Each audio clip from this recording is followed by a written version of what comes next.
नवरात्र जो शब्द है, अपने लोग, हमारा जो भारतवर्ष है और भारतीय संस्कृति है, वो संस्कृति पर्वमयी संस्कृति है। इस संस्कृति में पर्वों का बड़ा विशेष महत्व है। और जो पर्व शब्द है, हम लोग सब संस्कृत पढ़ रहे हैं तो इसको जान लेना चाहिए। जो पर्व शब्द है, इसमें प्री पालन पूर्णयोः धातु है। पालन करना और पूर्ण करना, इस अर्थ में पर्व शब्द का प्रयोग है। तो इसमें प्री धातु है और वन प्रत्यय है, वन। तो शब्द मिलकर के बन जाता है पर्वन, और पर्वन में ना का लोप हो जाता है तो बन जाता है पर्व। पर्व पर्वणि पर्वाणि, पर्व पर्वणि पर्वाणि, ऐसा नपुंसक लिंग में पर्व शब्द के रूप चलते हैं। तो पर्व का मतलब होता है पालन करने वाला और पूर्ण करने वाला। अब आपके पास में एक पर्व दीपावली है, आपका कैसे पालन करता है? आपके मन में प्रश्न हो सकता है कि दीपावली पर्व हमारा पर्व कैसे, हमारा पालन कैसे कर रहा है? तो जो लोग इस दीपावली पर अपने कार्यों के व्यापार को बढ़ाते हैं, उन लोगों का पालन उस व्यापार से धन से हो रहा है। जो लोग इस पर्व को आध्यात्मिक तौर पर शिक्षा के तौर पर बनाते हैं, उनका पालन ज्ञान के आधार पर हो रहा है। तो लोग ज्ञान से इस पर्व से प्रेरणा प्राप्त कर सकते हैं। तो सर्वत्र किसी भी परिस्थिति में यदि हमारे पास में पर्व होता है, तो वो पर्व पालन और पोषण दोनों ही कार्य करता है। जिससे पालन हो और जिससे पोषण हो, ये तो हमारे सामान्य पर्व है। अपने अंगूठे पर से आइए तो नाखून, नाखून के आगे एक पर्व है, फिर वहां से आएंगे फिर एक पर्व है, फिर एक लंबी हड्डी आके आप एक गुल्फ से मिली है, ये एक पर्व है। गुल्फ से फिर घुटने तक एक हड्डी आई है, एक पर्व है। घुटने से फिर कमर तक एक हड्डी आई, एक पर्व है। और यहाँ पर जो बैक हिस्सा है, नितंब का जो हिस्सा है, वहां पर तो सारी नस नाड़ियों का पूरा जो नस नाड़ियां हैं, उनका एक पूरा गुच्छा वहां बना के रख दिया है। इसलिए इंजेक्ट वहां कर देते हैं तो सारी नसों में उसकी औषधि का असर पहुंच जाता है।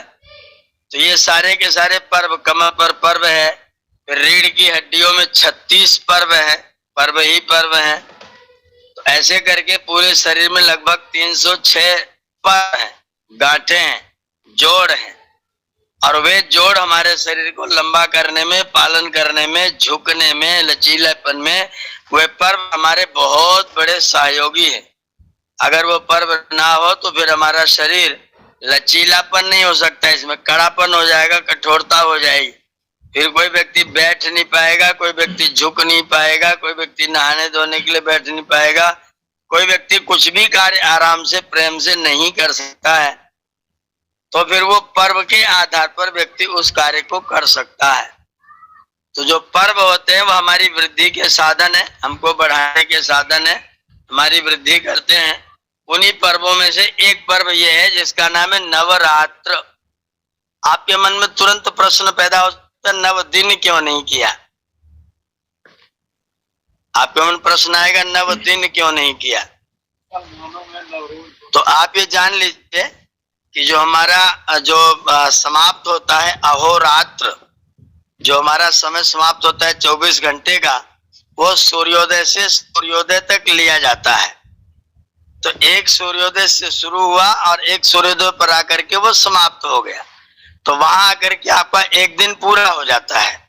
तो नवरात्र गिनने का मतलब है नवरात्रि पर्यंत। अगर केवल 9 दिन गिनते तो रात में कोई पर्व ना होता, केवल दिन का पर्व होता। पर नवरात्र कहने का मतलब है कि दिन का तो है ही, रात का भी पर्व है। तो रात्र गिनने का मतलब है रात्रि तक 9 गिनने का मतलब है रात्रि सहित, अर्थात पूरे 24 घंटे का एक दिन समझा जाए इसमें नवरात्र में। ऐसा ना हो कि 12 दिन का दिन हो जाए, 12 रात्रियां अलग हो जाए। तो इसलिए गिनती में हमारे लिए रात्र शब्द दे दिया। नवानाम रात्रिणाम समाहारा नवरात्रम। नवरात्रियों का एक समुदाय, नवरात्रियों का एक झुंड, नवरात्रियों का एक संगठन, उसका नाम है नवरात्र। नवानाम रात्रिणाम समाहारः नवरात्रम, नवरात्रियों का समाहार। और रात्रियों का समाहार का मतलब क्या हुआ? दिन सूर्योदय से प्रारंभ हुआ और अगले सूर्योदय तक दिन समाप्त हुआ। तो नवरात्र मतलब एक दिन कब पूरा होगा? जब अगला सूर्य उग जाएगा। रात्रि के व्यतीत होने पर आपका एक दिन पूरा होगा। तो वहां पर्यंत आपका जो पर्व है वो पूरे 24 घंटे के पूरे समय को व्याप्त करके आपका पर्व प्रयुक्त हो, इसलिए हमने उसकी गणना में नवरात्र शब्द का गणन किया हुआ है। अब आपके मन में प्रश्न पैदा हो कि नव ही क्यों है, 8 क्यों नहीं है, 10 क्यों नहीं है, 11 क्यों नहीं है, 15 क्यों नहीं है, 7 क्यों नहीं है? तो इसका उत्तर यह है कि 9 सबसे बड़ी संख्या है और 9 अपने आप में एक पूर्ण संख्या है। 9 का आप जितना भी विभाग करेंगे वो विभाग जो होगा वो कल जाकर के पूरा होकर के फिर 9 ही बनेगा। 9 का पहाड़ा पढ़ेंगे, 9 एकम 9, 9 दूना 18 करेंगे तो 8 और 1 फिर 9, 9 त्रिक 27 करेंगे तो 7 और 2 फिर 9, 9 चौक 36 करेंगे 6 और 3 फिर 9। तो ऐसे आप जितने भी बार इसको विभाग करने की कोशिश करेंगे वो बच करके 9 का 9 ही रहेगा। हमारा जो पर्व हो, जो पूर्ण करने वाला पर्व है, ये पर्व पूर्ण करने वाला हो, इसमें कुछ भी अधूरापन न रहे, कोई 8 ना हो, कोई 10 ना हो, कोई 11 ना हो, हमारा पर्व पूर्ण रहे, सदैव अक्षुण्ण रहे। इसके लिए यहाँ पर हम लोगों ने 9 दिन के रात्र को मनाने का, नवरात्र को मनाने का उद्यम किया हुआ है। 9 24 घंटे नव अहोरात्र का यह पर्व नवरात्र पर्व है। अब आप देखें इसका कारण क्या है। और जो लोग कहते हैं कि नवरात्र पर्व यहाँ से जब दुर्गा देवी ने उसको महिषासुर को मारा तब से शुरू हुआ, ये सब उन लोगों की कहानियां असत्य हैं, अलीक है, अनृत है। हमारे जो पर्व हैं वो हमारे ब्राह्मण ग्रंथों में, हमारे आरण्यकों में इन पर्वों की विशद रूप से चर्चा की गई है। हमारे आरण्य ग्रंथ में विचार करते हुए कहा, ऋतु संधिषु ही रोगाः जायन्ते, ऋतु संधिषु ही रोगाः जायन्ते, तस्मात् ऋतु संधिषु यष्टव्यम। ऋतुओं की संधियों में अनेक प्रकार के रोग पैदा होते हैं, इसलिए उन रोगों से बचने के लिए हम सब लोगों को ऋतुओं की संधियों में यज्ञ करना चाहिए। ऋतुओं की संधियों में रोग पैदा होते हैं, इसलिए ऋतु संधियों में हम लोगों को व्यापक रूप से पूरे समाज में एक पर्व के रूप में, एक महोत्सव के रूप में एक ऐसा आयोजन हम लोगों को करना चाहिए जो सब लोगों के लिए एक समान और सब लोग उसमें हिल मिल करके उस पर्व को पूर्ण करते हो। तो इस पर्व को पूर्ण करने के लिए भी ऋतुओं की संधियों में हम सब लोग यज्ञ करें। अभी आप देखें कि गर्मी समाप्त हो रही है, पहले उधर गर्मी हुई, गर्मी के बाद में फिर बरसात है, लेकिन बरसात के साथ साथ में भी गर्मी है। तो भारतवर्ष में 8 महीने की गर्मी हो गई, 4 महीने की सर्दी हो गई। अब सर्दी की ऋतु आएगी, हेमंत, शिशिर और बसंत, ये 3 ऋतुएं अब आएंगी। ये शरद ऋतु इस समय चल रहा है, तो शरद ऋतु के बाद में जो ग्रीष्म था वो समाप्त हुआ और अब शीत का समय आएगा। अपना जो शरीर है वो प्रकृति से बना हुआ है, प्राकृतिक तत्वों से बना हुआ है, इसलिए यह प्रकृति से प्रभावित भी रहता है, इसके ऊपर प्रकृति का प्रभाव रहता है। तो अभी जो शरीर में गर्मी को सहन करने की, गर्मी के साथ में अपने आप को एडजस्ट करने की जो संभावना हम लोगों ने पीछे मार्च से लेकर के और अब तक 6 महीने तक अभ्यास करके बनाया है, उस गर्मी की ऋतु में से निकल करके जब शीतकाल आए, जब शीत ऋतु आए, तो उस ऋतु का प्रभाव आपके शरीर पर न्यूनतम होवे, सर्दी आपके ऊपर प्रभावी न होवे, सर्दी का प्रभाव आपके ऊपर न होवे और गर्मी से निकल करके आप सर्दी में प्रवेश करें तो आप रोगी ना हो, बीमार ना हो। इसके लिए हमारे ऋषि ने व्यवस्था बनाई कि भाई कम से कम 9 दिन तक सब लोग उपवास करो, उपवास करो, ईश्वरोपासना करो और यज्ञ करो। उपवास करो मतलब भोजन सूक्ष्मतम रसाहार मात्र लो, रस का आहार लो, लिक्विड लो, ऐसे कोई ठोस पदार्थ, जैसे आजकल अपने यहाँ लोगों ने उपवास की व्यवस्था बना रखी है, मूंगफली चबाने का, बादाम चबाने का, कड़े कड़े ठोस पदार्थ, वो उपवास भी करते हैं, सब भी खाते रहते हैं, तो अपने शरीर को रोगी बनाने की व्यवस्था बनाते हैं। अगर आपको कुछ खाना पीना भी है तो लौकी उबाल करके खाइए, तोरई खाइए, पपीता उबाल के खाइए, कद्दू उबाल के खाइए।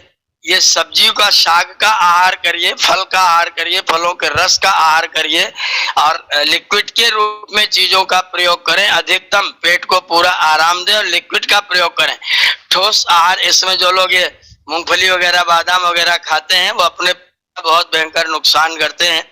तो अपने शरीर को बलवान बनाने के लिए, अपने शरीर को अगले ऋतु में आने पर उस ऋतु का प्रभाव शरीर को न पड़े, इसके लिए हमारे पूर्वजों ने व्यवस्था बनाई कि आप 9 दिन तक उपवास का समय रखें और खाएं तो अत्यंत हल्का लिक्विड खाएं, हल्का फुल्का खाएं, साग सब्जी खाएं, केवल सेंधव नमक खाएं, तला भुना उस तरह का पदार्थ न खाएं और अपने शरीर का परिमार्जन करते हुए दोनों समय संध्योपासना और यज्ञ का अनुष्ठान करें, वेद पाठ करें, स्वाध्याय करें, पुस्तकों के पाठ का संकल्प ले लें और वो पाठ संपन्न करें। अधिकतम ईश्वर की उपासना, क्योंकि अगर आप कुछ भोजन नहीं करेंगे तो फिर आप काम भी नहीं करेंगे। अगर आप भोजन करेंगे और मेहनत भी करेंगे तो फिर आपका शरीर कमजोर होगा, आपके शरीर को नुकसान होगा, क्योंकि जो मांसपेशियां, जो अपनी जो कोशिकाएं हैं वो मेहनत करने पर जो टूटेंगी और आप कोई भोजन नहीं कर रहे हैं, उपवास रख रहे हैं, तो उन कोशिकाओं को निर्माण करने के लिए कोई साधन नहीं बनेगा। इसलिए उसमें काम भी नहीं करना है।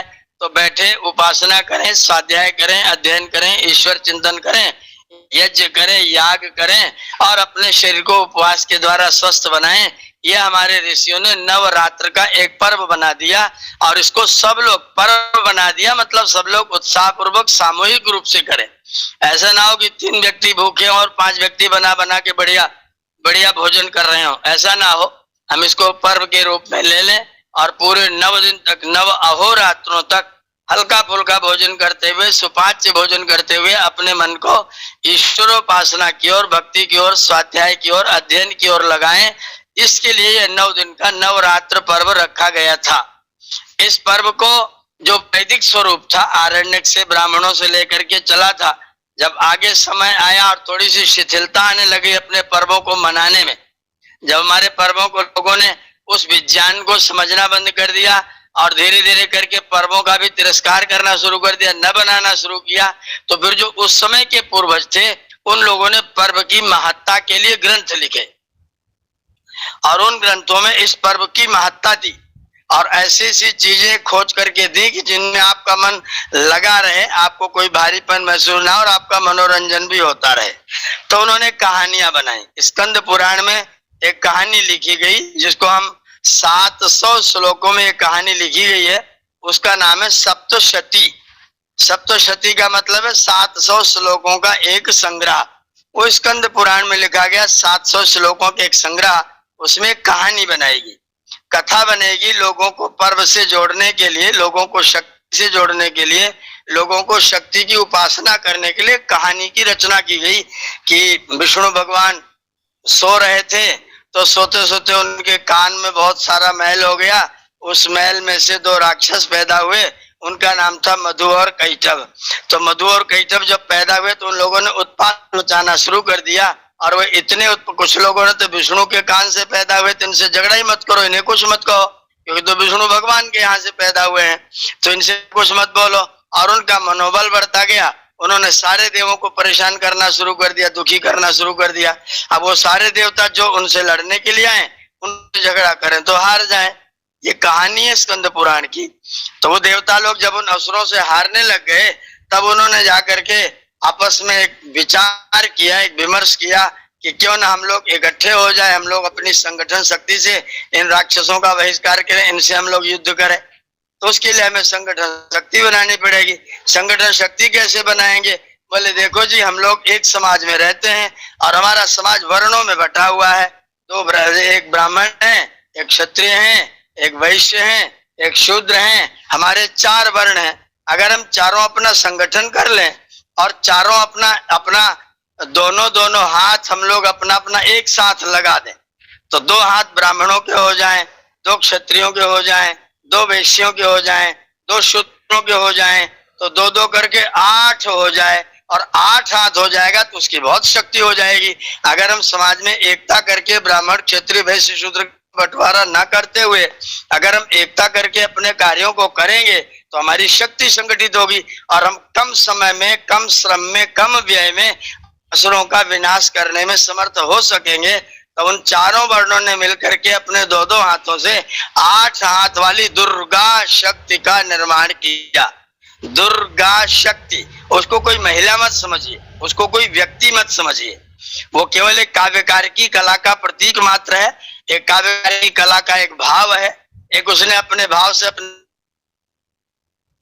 हम सब लोगों को संगठित होकर के आसुरी शक्तियों से संघर्ष करना चाहिए और आसुरी शक्तियों को परास्त करना चाहिए। उसके लिए जब तक तुम संगठित नहीं होगे तब तक तुम्हारी शक्ति दुर्गा नहीं बनेगी। दुर्गा माने दुखे न गंतुम योग्या, दुर इति दुखम, गा माने प्राप्त होने वाली, जानी जाने वाली, जाने वाली। तो जिसको प्राप्त करने में, जिसको परास्त करने में, जिसका अभिभव करने में अत्यंत माने कठिनता हो, कष्ट पड़े, उसका नाम है दुर्गा। तो जब हम चारों वर्ण के लोग मिलकर के 8 हाथ इकट्ठा कर देंगे तो हमारी जो शक्ति होगी वो दुर्गा बन जाएगी, फिर उसको परास्त कोई व्यक्ति नहीं कर सकेगा। इसलिए हम एक शक्ति का संगठन करते हैं और शक्ति का नाम ही रख देते हैं दुर्गा। उसके 8 हाथ होंगे, वो महिषासुर का मर्दन करेगी और उसकी जो सवारी होगी वो कोई साधारण नहीं होगा, वो शेर होगा। वो शेर पर सवार होगी, मतलब आत्मबल पर सवार होगी। आत्मबल सिंह है, आत्मबल पर वो सवार होगी। वो एकदम से बिल्कुल हमेशा तैयार, आगे चौड़ा भाग है, पीछे पतला भाग है और शेर एकदम से संघर्ष करने को तैयार है और वो इस दुर्गा शक्ति का वो वाहन है। तो उस वाहन पर बैठ करके दुर्गा शक्ति जब दुर्गा शक्ति बन जाएगी तब फिर दुनिया की कोई महिषासुर, कोई मधुकैटभ, कोई राक्षस, कोई आसुरी शक्ति हमको परास्त नहीं कर पाएगी। इसलिए हमको एक शक्ति का सृजन करना चाहिए और उस शक्ति का नाम हम लोगों को दुर्गा शक्ति रखना चाहिए। तो दुर्गा शक्ति का सृजन करके सब देवों ने उन असुरों से युद्ध किया और मधु और कैटभ को मार करके समाप्त कर दिया। असुरों के भय से, असुरों के त्रास से अपने देश की जनता को सुरक्षित कर लिया दुर्गा शक्ति। इस कथा को कहने के लिए स्कंद पुराणकार ने 700 श्लोक लिखे हैं और उस देवी की प्रशंसा की है। दुर्भाग्य हमारे देश का यह है कि जो कवियों का काव्य है, जो कवियों की परिकल्पनाएं हैं, उन परिकल्पनाओं को हमने व्यक्ति के रूप में आरोपित कर दिया। जैसे हम उसको एक व्यक्ति के रूप में मानने लगे और जब वो एक जो हमारी कल्पना है, जो हम शक्ति के रूप में किसी चीज का निर्माण कर रहे हैं, जब आप उसको व्यक्ति मान लेते हैं तो फिर आपकी बात हास्यास्पद हो जाती है। कोई व्यक्ति अगर किसी वस्तु को परिकल्पना के रूप में एक निश्चय करता है कि चलो मैंने अपने सामने हनुमान जी को बिठाल दिया है, मैं अखाड़ा खोदूंगा और जब मैं अखाड़े में लंगोटा पहन करके बाहर निकलूंगा तो हनुमान जी मेरे पीठ पर हाथ रखेंगे और मैं सब लोगों को चित्त कर दूंगा। इस भावना के साथ उसने हनुमान जी को अपने सामने बिठा लिया और फावड़ा लेकर के अखाड़े को घोड़ने लग गया। कोई व्यक्ति आया, उसने उसको परास्त कर दिया। अब उसने कहा कि हनुमान जी का हाथ मेरी पीठ पर है, उनका आशीर्वाद मेरे ऊपर है। अब दुनिया के लोग क्या समझेंगे, ये जो मूर्ति है इसे फूल चढ़ाओ, इसका हाथ तुम्हारे ऊपर भी हो जाएगा। पहलवानी मत करने लग जाना, अखाड़ा मत गोड़ने लग जाना, बस इन हनुमान जी के ऊपर फूल चढ़ाओ, परमात्मा खुश होकर के तुम्हारे साथ भी अपना हाथ रख देगा। ये जो भ्रम हम लोगों ने किया, वो जो पहलवान था उसका जो फायदा हो रहा था, अपनी पहलवानी का फायदा हो रहा था। और पहलवानी के कारण से जो हनुमान जी को सामने रखता है तो उसके अंदर आत्मबल बढ़ जाता है। उस आत्मबल के कारण वो व्यक्ति जीत जाता है और हम सोचते नहीं हनुमान जी बैठे, उन्होंने हमको जितवा दिया है, इसलिए हनुमान जी को फूल अक्षत भेंट करो, उनको मिठाई भेंट करो, तुम कुछ मत करो। ये जो हमारे यहाँ परंपरा चली कि हमें ना करना पड़े और हनुमान जी कर दें, राम जी कर दें और लोग कर दें, ये जो परंपरा चली ये फिर नुकसानदायक परंपरा है। तो ये एक परिकल्पना थी, कवि की परिकल्पना है कि हम सब लोग मिलकर के और अपनी संगठन शक्ति बनाएं और उस संगठन शक्ति का नाम होगा दुर्गा, अर्थात उसको कोई व्यक्ति परास्त नहीं कर पाएगा। कोई आसुरी परंपरा, कोई आसुरी शक्ति, कोई आसुर लोगों का जो दल है वो उसमें हम लोगों को कभी परास्त नहीं कर सकेगा। ऐसी अपनी एक शक्ति का निर्माण करें, उस शक्ति का नाम है दुर्गा। अब हम लोगों ने दुर्गा बना लिया, अब इस दुर्गा को ला करके अगर हम रखते सामने और उसको रख करके हम एक बढ़िया सा अखाड़ा खोते, अपने सारे नवयुवकों को बुलाते, वहां पर कुश्ती लड़ते और ये संकल्प करते कि जो हमारे देश में आज आसुरी शक्तियां हैं, आज जो महिषासुर हैं, आज जो मधु और कैटभ हैं, आज जो लोग मांस भक्षण कर रहे हैं, आज जो लोग शराब पी रहे हैं, आज जो लोग भांग गांजा खा पी रहे हैं, नशे में धुत हैं वही लोग थाली लेकर के दुर्गा की आरती कर रहे हैं। संकल्प यह होना था कि हम दुर्गा शक्ति के सामने अपने संकल्प को ग्रहण करते हैं कि हम कोई दुर्व्यसन नहीं पालेंगे, हम कोई बुरा कार्य नहीं करेंगे, हम कोई व्यभिचार जैसा चरित्रहीनता का कोई कार्य नहीं करेंगे। तो दुर्गा की प्रतिमा को समक्ष रख करके अगर ये संकल्प हम लेते कि हम अपना दुर्व्यसन नहीं पालेंगे, शक्ति का संचय करेंगे, व्यायाम करेंगे, स्वास्थ्य ठीक करेंगे, अपना भोजन वसन सुधारेंगे, तो निश्चित तौर पर हम उसको रख करके अगर उससे प्रेरणा प्राप्त करते हैं शक्ति से, तो कोई दोष नहीं है।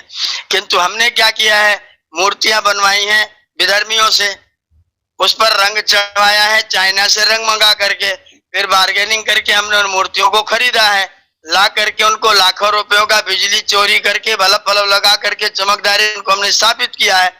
स्थापित करके सुबह शाम हमने उनकी आरती गाई है, वहीं पर दुर्गा सप्तशती का पाठ किया है, और जिसमें आरती गाई उसमें भी नशे से कोई वंचना नहीं है।